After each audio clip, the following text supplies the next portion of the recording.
안녕하세요. 저는 경기도에 사는 30대 초중반 여성입니다. 여러분은 이번 여름에 맛있는 수박 많이 드셨어요? 저는 올해 여름도 수박을 엄청나게 많이 썰었습니다. 수박이 맛있어도 껍질 때문에 손이 안 간다는 분들 많으시더라고요.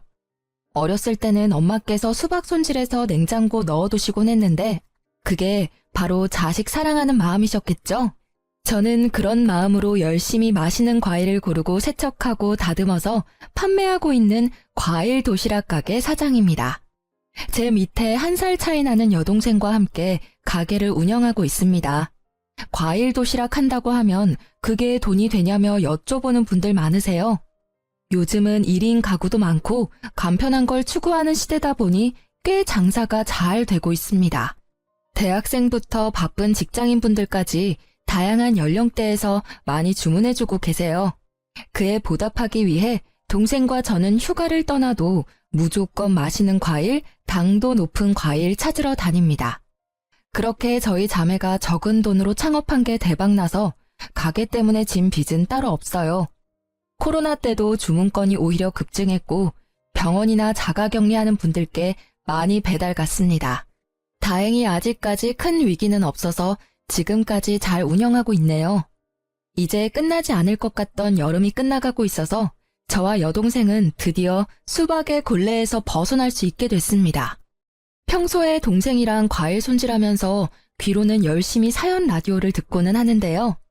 동생이 제 시댁 사연도 보내보면 어떻겠냐 해서 용기 내서 보내봅니다.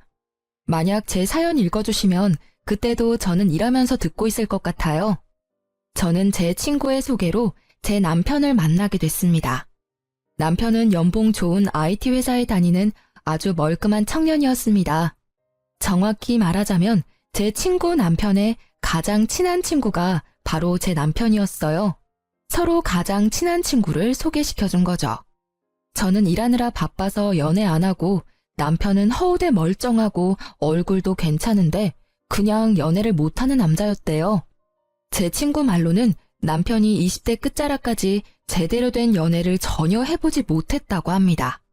겉보기에 어디 문제가 있는 것도 아닌데 항상 연애 이야기만 나오면 자존감이 무척 떨어져 보였다 하네요. 친구가 자기 남편 따라 모임할 때면 제 남편만 늘 혼자 참석했대요. 겪어보면 참 좋은 사람 같았는데 항상 혼자 있는 모습을 보며 친구는 제게 그 사람을 꼭 소개시켜주고 싶다고 생각했대요. 저는 혹시라도 그 사람이 어디 모자란 사람이 아닐까 걱정도 했는데요. 아무렴 친구가 그런 사람을 제게 소개해줄 리 없다 생각하고 소개팅에 속는 셈 치고 나가봤습니다. 처음 만났을 때 남편은 저와 눈을 잘 못 마주치더군요. 완전 쑥맥이구나 싶었는데 두 번째 만남에서는 낯가리는 게 없어졌는지 말도 잘하고 유쾌했습니다. 저는 단도직입적으로 남편에게 물었어요. 성원 씨는 왜 그동안 연애를 못했어요? 혹시 저처럼 일 중독인가요? 농담인 거 아시죠? 저의 농담 섞인 물음에 남편은 당황한 얼굴이 역력했어요. 그러다 제게 솔직히 털어놓더군요. 사실 저희 엄마께서 좀 많이 극성이세요. 그때 남편의 얼굴에 드리우는 그림자를 보며 뭔가 저만의 사정이 있구나 싶었어요. 전혀 마마보이로는 안 보였으니 저는 차분히 이야기를 들어보기로 했습니다. 남편이 평범하게 연애를 시작하려고 하면 그럴 때마다 어떻게 어머니께서 아시고는 상대방 여자를 알아내 둘 사이를 회방 놓았다고 합니다. 어머니 본인이 검증한 사람 아니고서는 절대 집안에 못 들이신다고요. 대신 어머니께서 교회에 있는 참한 처자 연결시켜준다고 항상 소개해 주셨다네요. 그렇게 만난 사람들은 이성적으로 끌리지도 않고 서로 마음에 안 들어서 연애를 그냥 포기했다고 말하는 남편이었습니다.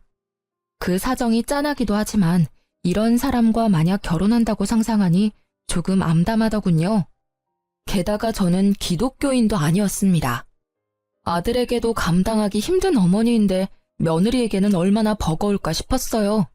그래서 저는 조금 속물 같아도 어쩔 수 없이 제 미래를 위해 남편을 멀리했습니다. 그런데 이상하게 남편의 얼굴이 계속 생각나더군요. 이건 뭐 상사병도 아니고 일하다가도 매번 그 사람 얼굴이 아른거려서 아주 혼났습니다. 제가 남편에게 정중하게 거절의 의사를 밝혔지만 남편은 답장이 없어도 포기하지 않고 연락을 계속하더라고요. 날씨가 좋은데 산책이라도 가지 않겠냐는 그런 말들을 보면서 어느 순간 저 또한 마음이 열렸습니다. 가끔 만나서 밥 한 끼 먹고 영화 한 편 보고 그러다 자연스럽게 정이 붙었어요.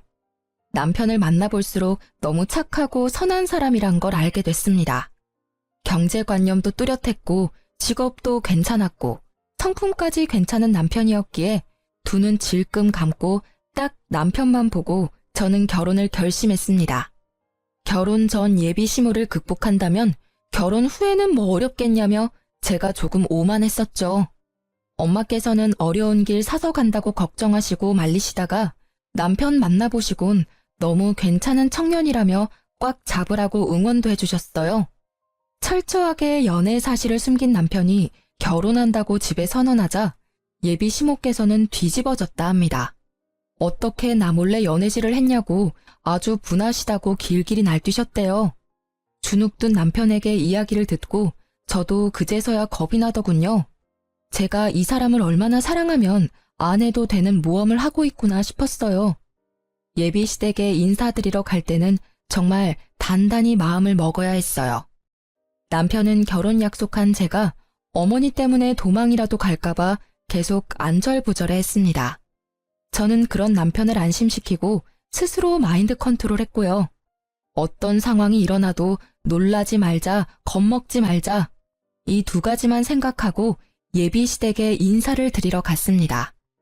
당시에는 무슨 담력 테스트라도 하는 기분이었어요. 지금에서야 웃으며 이야기할 수 있네요. 그때는 정말 심각했습니다. 어머니, 좋았어요. 어머님, 안녕하세요. 처음 뵙겠습니다. 예비 시모는 남편을 한번 휙 노려보시더니 이내 제게 말씀하셨어요. 그래요. 종교는 있고? 아, 어머님, 저는 무교입니다. 아, 부모님께서는? 어머니께서 불자세요. 아버지는 저처럼 무종교이시고요. 이래서 내가 교회에서 짝 만나야 한다고 한 거야.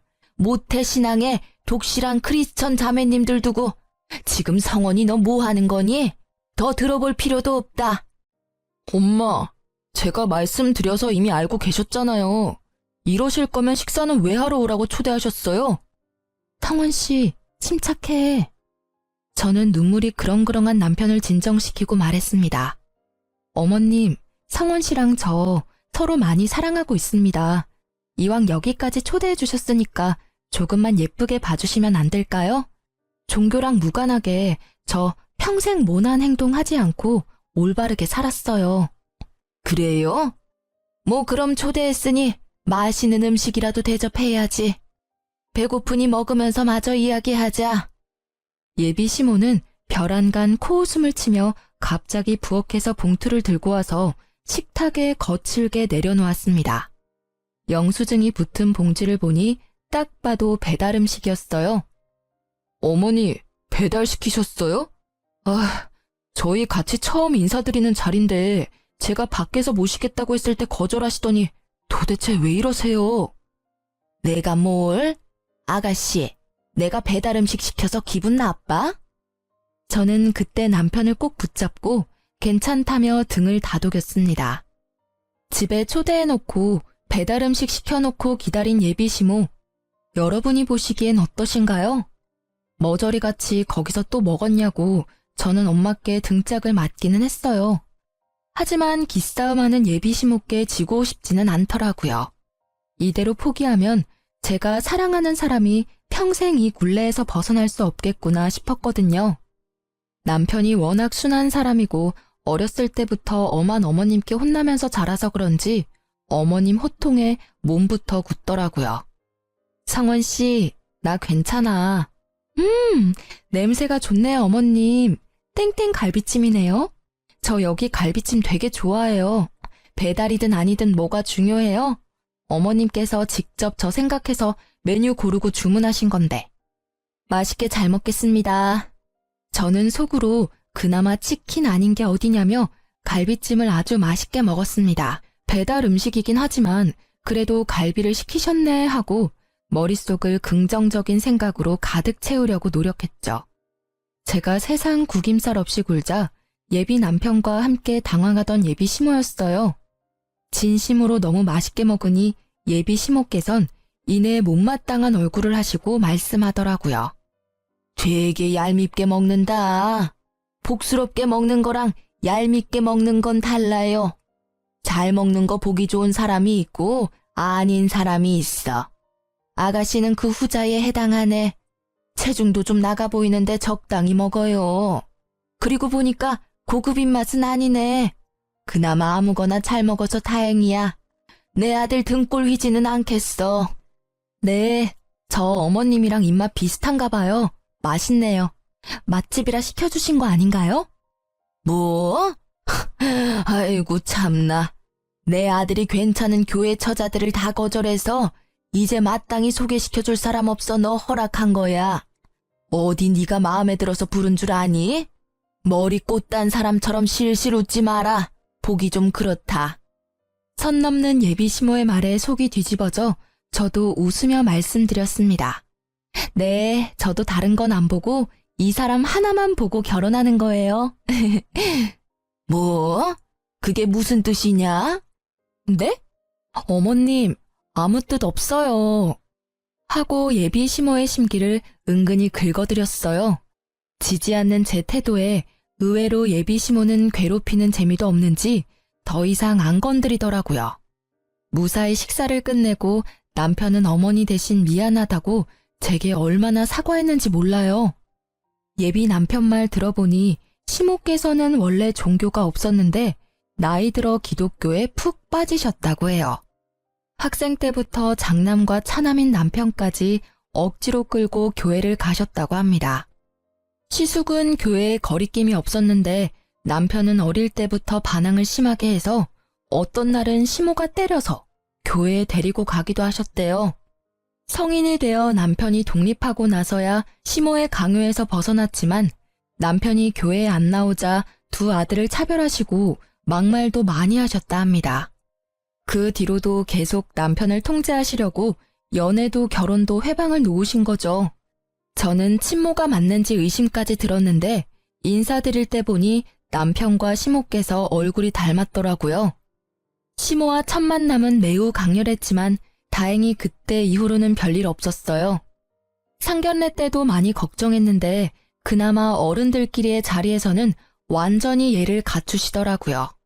그 덕에 저희는 무사히 결혼을 진행하게 됐습니다.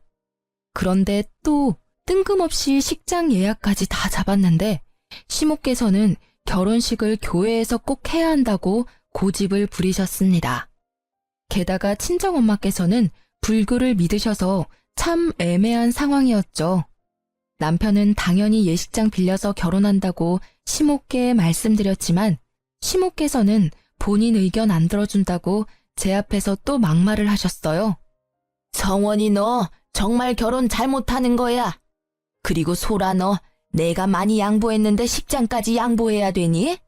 우리 성원이는 교회에서 결혼해야 돼. 어머님, 저희 이미 업체 통해서 식장 다 예약했어요. 식장, 드레스, 메이크업 다 묶여져 있어서 어쩔 수가 없어요. 원하시는 대로 못해드려서 죄송합니다. 게다가 교회에서 하면 하객분들 식사 문제도 번거로워지거든요. 출장 뷔페 불러야지. 출장 뷔페보다 하객분들은 호텔 식사가 더 마음에 드실 거예요. 귀한 걸음 해주신 분들께 퀄리티 좋은 음식 대접해드려야죠. 하여튼 한마디를 안 줘 한마디를. 억지 부리며 저를 타박하는 시모를 보고 남편도 나서더군요. 엄마, 제발 좀 억지 그만 부리세요. 나 기독교인도 아니잖아요. 제가 왜 교회에서 꼭 결혼해야 해요? 어렸을 때는 엄마가 끌고 가셔서 어쩔 수 없이 교회 다녔지만 지금은 아니라고요. 그러니까 당연히 교회에서 할 필요는 없죠. 왜 이 사람 탓을 해요? 우리 둘 다 무교니까 식장 빌려서 결혼하는 게 당연한 거잖아요. 게다가 예약 다 끝났고 남은 잔금만 치르면 끝인데 왜 이제 와서 이러시는 건데요? 저희 둘 다 양가에 아무런 도움 안 받고 저희 돈으로 하는 거니까 제발 저희 존중 좀 해주세요. 어머머 잘났다 그래. 내가 너 결혼하는데 돈 안 보태줬으니 잠자코 있다가 결혼식에만 참석하라는 말이지? 소라 제가 그렇게 말하라 시켰니? 웃겨 정말. 어디 부모 공경할 줄도 모르고. 아니요, 제 의견이에요 엄마. 소라 씨 탓 좀 그만하세요. 교회에서 결혼해야 더 이득이라고. 결혼식을 교회에서 하면 어쩔 수 없이 신도들 참석해서 축의금 배로 들어올 텐데. 어머님, 그럼 혹시 저희 친정어머니께서 저희한테 절에서 결혼식 하라고 말하면 어떠실 것 같아요? 엄마께서 무작정 절에서 하자고 하셨어도 저는 똑같이 거절했을 거예요. 어머님 교회 신도분들도 다 모시고 절에 오실 수 있으세요? 문홀리에 문홀리로 반박하는 제 말에 시모께서는 말문이 막혀버리시더군요. 뭐? 아니 절에서 결혼하는 사람이 어딨어? 아유, 말을 말자. 소라 너 참 맹랑하다. 결혼식 올리기도 전에 내 아들 어떻게 저렇게 구워 삶았니? 저는 빨리 결혼식만 잘 끝내자 생각뿐이었어요. 어차피 시모랑 집이 멀어서 자주 볼 일 없었으니까요. 그리고 어렸을 때 트라우마를 이겨내고 저를 위해서 시모께 대신 화내주고 목소리를 내는 남편의 태도 보고 저는 더 안심하고 결혼을 하게 됐습니다. 그런데 결혼하자마자 시모는 또 종교를 빌미를 삼아 저를 괴롭히더군요. 어머님과 시숙네 가족들은 기독교이니 차남이 제사를 다 지내야 한다며 저를 부르셔서 제사 음식 마련을 하셨죠. 애초에 기독교인이면서 제사를 꼭 지내겠다는 마음이 좀 저로서는 이해가 안 됐습니다. 그럼에도 불구하고 저는 어머님께 시달릴 거 예상하면서도 결혼 후 첫 제사이니 도와드리러 간 거였어요. 시부께서도 돌아가신 지 얼마 안 됐으니 정말 남편 생각해서 갔던 거였죠. 시댁에는 어머님과 형님이 계셨어요. 그런데 다 같이 음식을 하고 서로 돕는 게 아니라 두 분이 제게만 음식을 시키시더라고요. 우리 큰 며느리 새벽부터 나 따라다니면서 장 보느라 고생했다. 둘째 너는 첫째한테 고마워해야 돼. 네가 할 일까지 다 했잖니. 형님 감사합니다. 그 시간에 저희 가게에 과일 들어오는 시간이라 시간 뺄 수가 없었어요. 동서, 가게에 신경 쓰는 만큼 시댁에도 신경을 써야지. 사람 좋아 보이던 형님은 시숙이 없다고 완전히 다른 사람 같았어요. 첫째야, 너는 나랑 과일 좀 먹으면서 이야기 좀 하자. 아침 먹고 나니 입이 텁텁해. 네, 어머님. 제가 복숭아 깎아올게요. 형님과 시모는 제가 가게에서 가져온 과일들을 둘이서만 먹으면서 제게는 일만 시키시더라고요. 과일 잘 먹겠다는 말 한마디 없이요. 장 보는 것도 일이니 그거 못 도와드려서 죽을 죄를 지었네요. 하며 속으로 투덜거렸지만 저는 겉으로는 티 안 내고 열심히 전을 부쳤습니다. 전만 부쳤을까요? 이거 해라 저거 해라 소파에서 명령하는 형님과 시모의 행동에 저는 너무 놀랐어요. 남편이 있을 때야 저도 시모께 지지 않으려 말대꾸했지만 남편 없는 곳에서는 혼자라서 뭐라 말대꾸도 잘 못했거든요. 그땐 더 어리기도 했고 저만 외톨이인 그 상황이 좀 무서웠어요. 알겠다고 웃다가 저는 미소도 말도 잃고 묵묵히 일했습니다. 좀 도와달라고 했는데 외면하고 둘이서 저를 따돌리는 모습을 보면서 사진도 틈틈이 찍어 놓으면서 제사 음식을 마련했습니다. 저도 참 독하죠. 애초에 제가 이 정도로 안 독했으면 남편이랑 결혼 생각도 못했을 거예요. 사진이랑 동영상 찍어서 증거를 남겨놔야 다음에는 두 사람이 저를 안 괴롭힐 것 같았거든요. 두 사람은 뭐가 그렇게 마음에 안 드는 건지 제가 열심히 꼭두각시 인형처럼 일하고 있는데도 저를 비난하더라고요. 동서는 과일 깎아서 파는 게 뭐가 돈이 된다고 동생까지 끼고 그런 헛짓거리를 하고 있어? 그게 돈 뭐 얼마나 번다고. 아휴, 그냥 차라리 우리네가 용돈 줄 테니 여기서 어머님 모시면서 살아. 그러니까 말이다. 나는 처음에 뭔 도시락 가게를 한 데서 뭐 그러려니 했는데 과일 도시락이라 해서 얼마나 웃었는지 모른다. 대학까지 나온 애가 한심하게 왜 저러고 있는 건지. 며느리 뭐하냐고 신도들이 물으면 말하기 참 그래. 차라리 너처럼 전업주부면 몰라. 저는 고무장갑을 빼고 두 사람에게 다가갔습니다. 저 가게일 제쳐두고 와서 종일 혼자서 음식 장만했는데 말씀이 심하시네요. 어머, 일하다가 말고 뭐 하는 거야? 화났다 뭐 이거야? 동서 일한 거 어련히 수고비 안 챙겨줄까? 수고비 안 챙겨주셔도 저 충분히 많이 벌어요. 돈이 문제가 아니라요. 사람 불러놓고 이러는 거 아니죠. 아까 중국집 배달 왔을 때도 저 많이 참았어요. 먹어보란 말도 없이 두 분이서 탕수육 드시고 저는 남은 자장면 불어 터진 거 먹으라고 주고 가셨잖아요. 저 이런 취급 당하려고 온 거 아니에요. 좋은 마음으로 도와드리러 왔는데 두 분 아무리 저보다 윗 어른이시라지만 이게 무슨 경우예요? 공경도 할 만해야 공경하죠. 도저히 못 참겠네요. 제 행동에 시모와 형님은 벙쪄 있었고 그때 마침 남편이 도착했어요.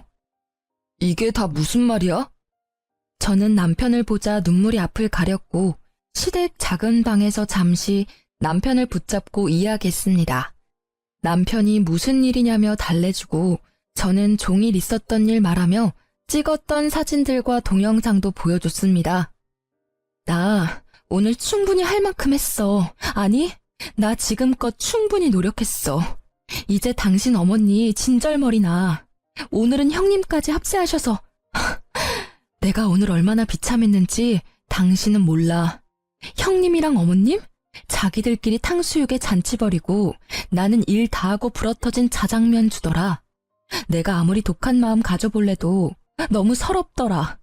나 당신 하나만 보고 결혼했는데 막상 하고 나니 너무 힘들다. 이제 겨우 시작인데 내가 앞으로 버틸 수 있을지 모르겠어. 여보, 이런 취급받게 해서 너무 미안해. 이게 다 내가 못나서 일어난 일이야. 집에 가자. 다신 여기 안 와도 돼. 남편은 제 손을 잡고 작은 방에서 나와 시댁 거실 중앙에 섰습니다. 남편이 뭐라 말하기도 전에 시모가 먼저 말을 꺼냈습니다. 또 저 건방지다고 할 줄 알았는데 이번엔 또 다르게 저를 골리시더라고요. 우리 작은 며느리 손맛이 아주 좋아. 성원이 넌 결혼 잘했다.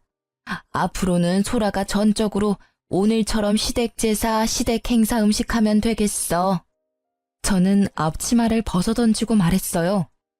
온 가족이 함께하는 것도 아니고 어떻게 막내 며느리한테 일을 다 떠넘기실 생각만 하세요? 어머님 정말 실망이에요. 이 정도일 줄은 몰랐습니다. 저 이제 어머님이랑 잘 지내보려고 노력 안 할 거예요. 아니 저 대드는 것 좀 봐라. 저 맹랑한 것. 기분 안 상한 척 늘 빙구처럼 실실 웃더니 이제야 본색을 드러내네. 성원아, 너도 봤지? 남편은 그런 시모를 쳐다보지도 않은 채 외면하며 말했습니다. 오늘부로 저 이 집 사람 아닙니다. 딱 이 한마디만 했을 뿐인데 남편의 선언에 시모는 뒷목을 잡으면서 쓰러지는 신용을 하더라고요.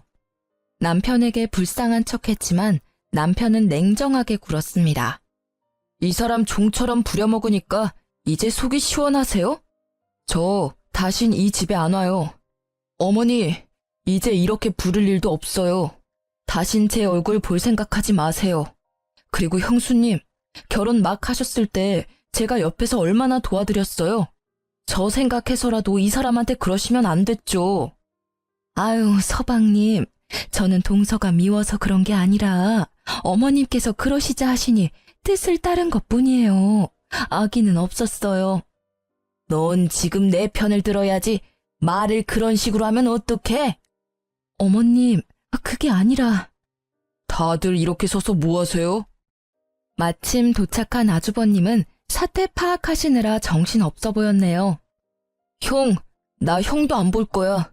우리 가족 이제 제발 인연 끊고 살자. 형이 어머니 모시고 잘 살아봐. 난 진짜 더는 못해. 뒤늦게 도착한 시숙에게 인연 끊자는 남편을 보고 시모께서는 어디 장남한테 말을 그따위로 하냐고 되려 화를 내셨어요. 너 어디 네 형한테 그따위로 말해? 감히 우리 장남한테? 어머니, 저 생활비도 이제 안 보낼 테니까 그렇게 하세요. 냉정하게 말하는 남편의 말에 시모는 코웃음을 치셨죠. 남편이 시모께 생활비를 보탠지는 저도 잘 몰랐습니다. 각자의 수입은 각자 관리하고 생활비만 각출해서 썼으니까요. 생활비는 우리 장남이 주고 있는데 넌 무슨 헛소리냐? 임마, 당장 네가 안 도와주면 어떡해. 엄마, 뭘 어떻게 하셨음 순하디 순한 성원이 입에서 저런 말이 나와요? 지난 몇 개월간 성원이가 엄마 생활비 드린 거라고요. 남편과 시숙의 대화는 이상하게 흘러갔습니다.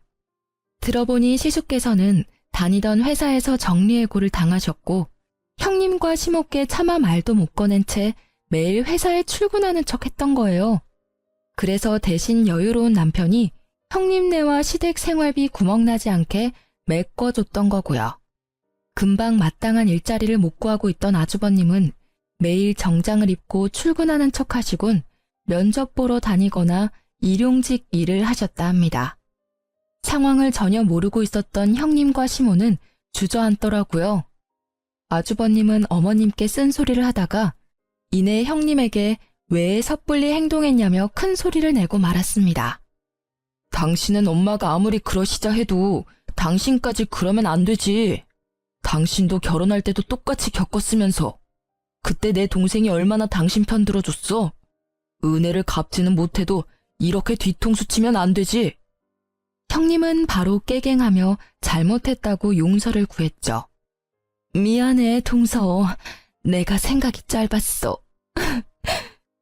형님이 미안하다고 하셨지만 저는 열이 받을 대로 받아서 사과받기 싫다고 외면했습니다. 그러자 아주버님도 함께 사과하더군요. 재수씨, 제가 정말 면목이 없네요. 죄송해요. 시부께서 돌아가시고 시숙이 시댁의 실질적인 가장이기에 시모께서는 장남 눈치를 엄청 봤었는데요. 알고 보니 남편이 도와주고 있었으니 시모도 금방 꼬리를 내리셨죠. 아니 뭐 결혼 후에 신고식 한 거 가지고 그러니. 남자들은 빠져라. 여자들 일이니. 소라야, 내가 미안하다. 서운하게 느꼈으면 말이다. 나는 평소대로 했는데 네가 너무 오늘따라 많이 감정적인 것 같구나. 그러자 아주버님이 답답하다는 듯 시모에게 따졌습니다. 엄마, 사과를 하시려면 좀 진정성 있게 똑바로 사과하세요. 인정 못 하시는 거예요? 제발 연세 좀 생각하세요. 철 좀 드시라고요, 제발. 안 되겠어요. 저 이번 주부터 교회 안 나갑니다. 이제 엄마께서 부탁하시는 일 저도 안 해요. 에이그, 뭔 소리야 그건. 너 지금 교회 얘기가 왜 나와? 멀쩡히 다니던 교회를 왜 안 가? 엄마가 평생 소원이라고 둘째 교회 안 다니니까 저라도 나오라고 제발 부탁한다고 그렇게 말씀하셔서요. 저 아무리 피곤해도 이 사람 데리고 같이 교회 나섰어요. 그런데 엄마는요, 교회랑 교회 사람들 챙기기 이전에 집안에 들인 귀한 식구부터 챙기세요. 어떻게 한 식구 된 사람을 이렇게 구박하세요? 지금 제가 아무리 뭐라고 해도 안 바뀌실 거 알아요. 그러니 제가 그냥 교회를 안 나갈게요. 그럼 좀 바뀌시겠죠. 이러다 저희 형제간도 원수 되겠어요.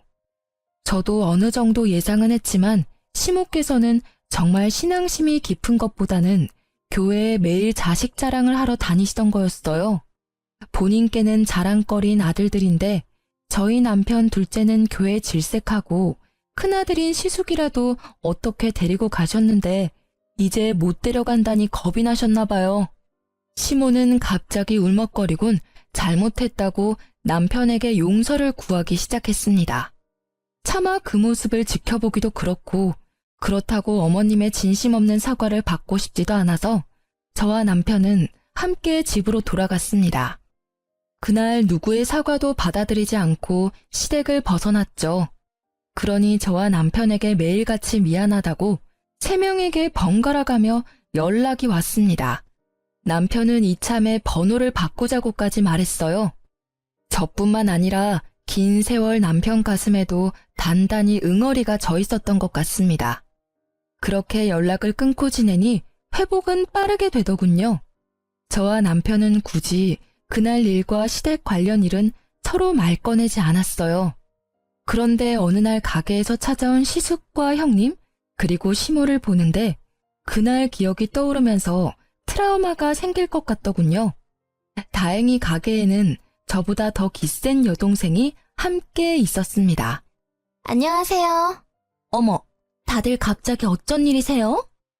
제 동생은 이미 제게 들어 사정을 다 알고 있었지만 밝은 얼굴로 시댁 식구들께 인사했고 저는 인사도 하지 않은 채 조용히 과일을 세척하고 있었습니다.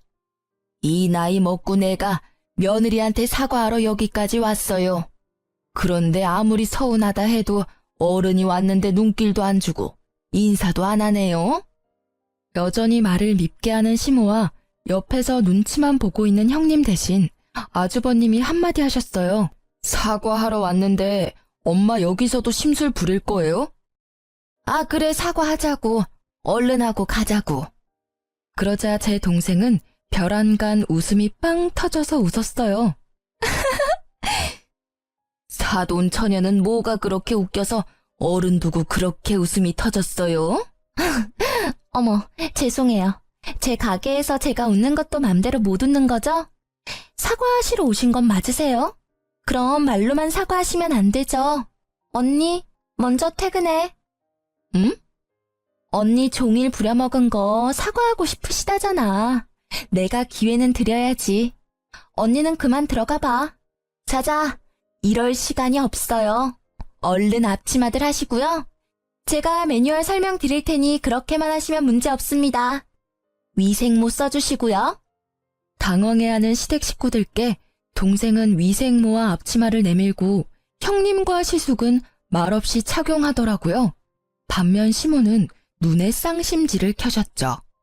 사돈 처녀, 지금 뭐 하자는 거야? 내가 사과한댔지 일하러 왔댔어? 니들은 또 왜 그걸 하고 있어? 얼른 벗어. 어쩌죠? 말로 하시는 사과는 별로 안 받고 싶은데 왜 진심도 없는 사과를 자꾸 하세요? 저희 언니가 받기 싫다잖아요. 근데 그때 저희 언니 무임금으로 부려먹으신 건 갚으셔야죠, 사돈 어르신. 제 동생은 저를 조기 퇴근시키고 기어코 시숙, 형님 그리고 시모께 가게 일을 시켰습니다.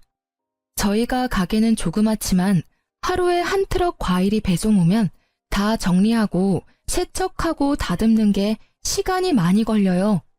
시모는 아들들이랑 화해는 하고 싶으니 마지못해 일을 하기 시작했죠. 동생은 자기보다 나이 많으신 제 시댁 식구들에게 야무지게 일을 시켰대요. 이거 이렇게 힘들다고 던지시면 과일 흠집 나요. 아유, 입으로 들어가면 다 똑같지. 이제 흠집 날 때마다 그 과일은 개인 사비로 구매하셔야 돼요. 제가 계속 지켜보고 있으니까 과일 던지지 마세요, 절대. 코딱지만한 가게에 웬 과일이 이렇게 많아? 시모는 투덜거리면서도 나름 열심히 가게 일을 도우셨다 합니다.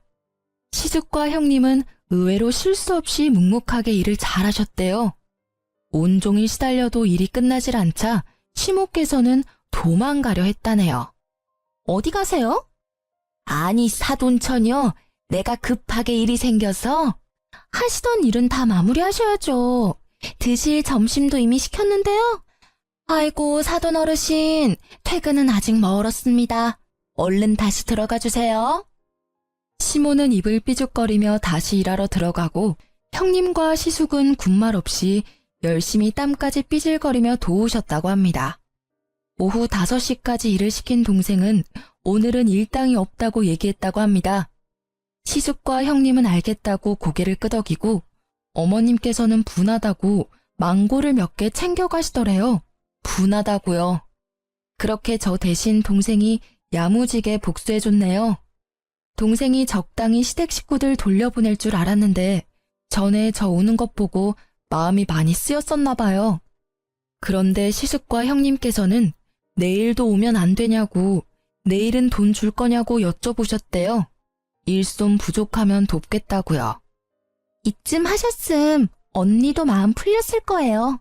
잘 말씀드릴게요. 내일은 안 오셔도 돼요. 저도 티는 안 냈지만 불편했거든요. 오늘 아무쪼록 고생 많으셨습니다.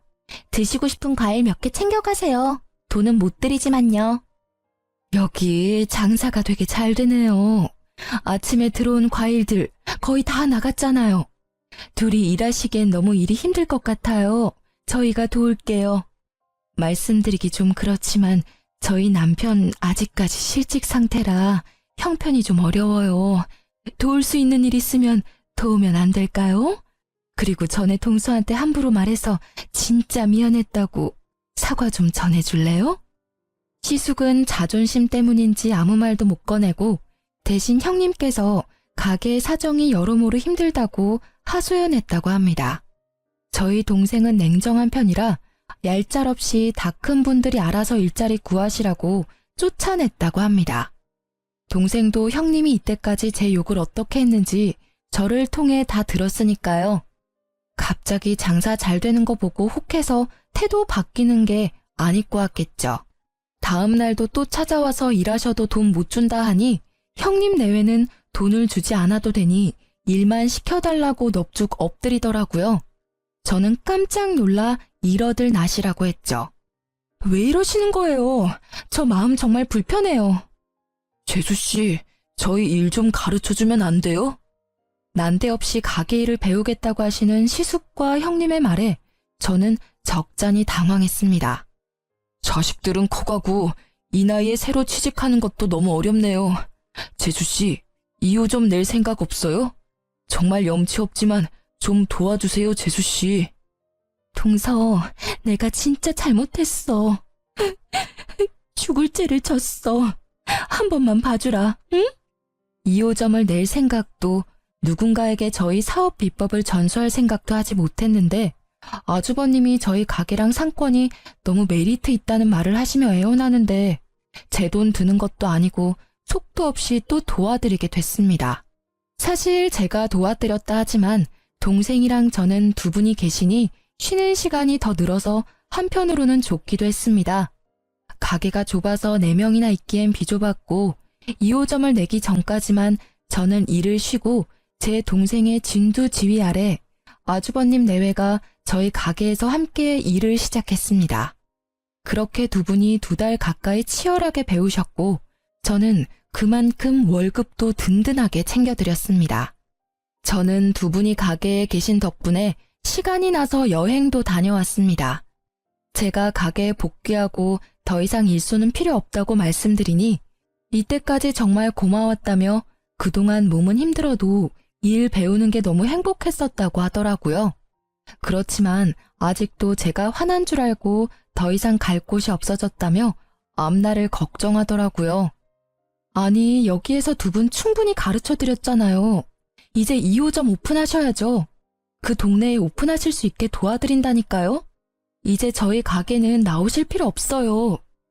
제 말을 이제야 이해한 두 분은 부둥켜 안고 눈물까지 흘리더군요. 그렇게 제가 2호점 오픈까지 도와드리고 남편은 제게 대인배라 박수 쳐줬어요. 저와 달리 남편은 아직까지 형 내외와 어머님이 밉다고 연락조차 안 했거든요. 남편은 제게 미안해하면서 고마워했습니다. 여보, 내가 진짜 결혼을 잘했다. 나 믿고 결혼해달라고 졸라놓고 내가 막상 한 게 아무것도 없어서 미안해. 시모는 그 모든 과정을 지켜보시곤 크게 깨달은 바가 있었는지 그냥 하는 사과가 아니라 어느 날 가게까지 찾아와 진심으로 제게 미안했다고 사과했습니다. 소라야, 내가 너무 철없었지? 미안하다. 너 보고 내가 많이 놀랐어. 굳이 그럴 필요까지 없는데 나서서 큰아들 내외까지 신경 써주고. 나보다 네가 낫다. 성원이는 아직도 화가 많이 났지? 나도 결혼하고 의지할 곳이 많이 없었어. 근데 교회 다니면서 사람들 만나고 거기서 자식들 자랑하다 보면 내가 너무 특별해지는 기분이 들었어. 너무 행복했지. 그래서 자식들 더 괴롭혔어. 특히 교회 안 간다는 성원이한테는 더 모질게 굴었지. 이제 그렇게는 안 살려고 한다. 시모의 진심을 남편에게 전해봤지만 남편은 어머니 안 보겠다는 말이 아직 유효하다고만 말했어요. 난 아직까지 엄마가 너무 미워서 얼굴 제대로 뵐 자신이 없어. 진심으로 내가 어머니 미워하는 마음이 다 없어져야 마주할 수 있을 것 같아. 엄마도 정말 바뀌셨다면 이런 내 마음 이해하시겠지. 이제 효도는 형한테 다 맡길 거야. 형한테는 엄마가 때리거나 모질게 대한 적 없었겠지만 난 언제나 엄마한테 상처받기만 했어. 이렇게 남편은 냉정하게 밀어내더라고요. 저는 처음부터 남편만 믿고 결혼했으니까 착한 며느리 대신 그냥 남편의 아내로서 남편을 지지하기로 했습니다. 그 뒤로는 저도 시모와 따로 연락을 주고받지는 않았습니다. 어머님께서도 제게 따로 연락하지 않으셨어요. 아주버님에게 전해 들은 바로는 어머님이 기가 많이 죽으셨고 더 이상 억지나 심술을 부리지도 않으신대요. 돈 자랑 아들 자랑 하러 다니던 교회에서는 이제 아들 자랑 대신 신도들과 함께 자원봉사를 하고 지낸다셔서 조금 놀랐습니다. 그리고 어머님은 더 이상 첫째 내외의 경제적 도움을 안 받는다 하시네요. 예전에는 완전히 의지하셨는데 지금은 시간 날 때마다 아르바이트를 하신다고 들었습니다. 이제는 경제적으로 여유가 생기신 아주버님이 도와드릴 수 있다고 말씀드렸지만 어머님께서는 나중에 본인 몸이 아플 때나 좀 도와달라고 하셨대요. 지금은 멀쩡하시니 본인이 해결하시겠다고요. 참 나이 들어서 바뀌는 거 어려운 일인데 그렇게 많이 바뀌셨다는 말에 정말 놀랐어요. 아주버님과 형님께서는 제가 도와드린 가게 2호점이 잘 되고 있어서 매일 행복하게 고군분투하고 계신다 해요. 시댁 식구들 다들 억지로 모여서 얼굴 보고 지내지는 않지만 시간이 지나면 또 어떻게 될지 모르겠습니다. 일단 시간에 맡겨보려고 해요. 언젠가 남편의 마음이 풀어지고 다 같이 예전 일 잊고 함께 식사하는 날이 오겠죠. 각자의 자리에서 최선을 다하는 중이에요. 저도 그때까지는 남편의 뜻을 존중하려 합니다. 지금까지 제 긴 사연 들어주셔서 감사합니다.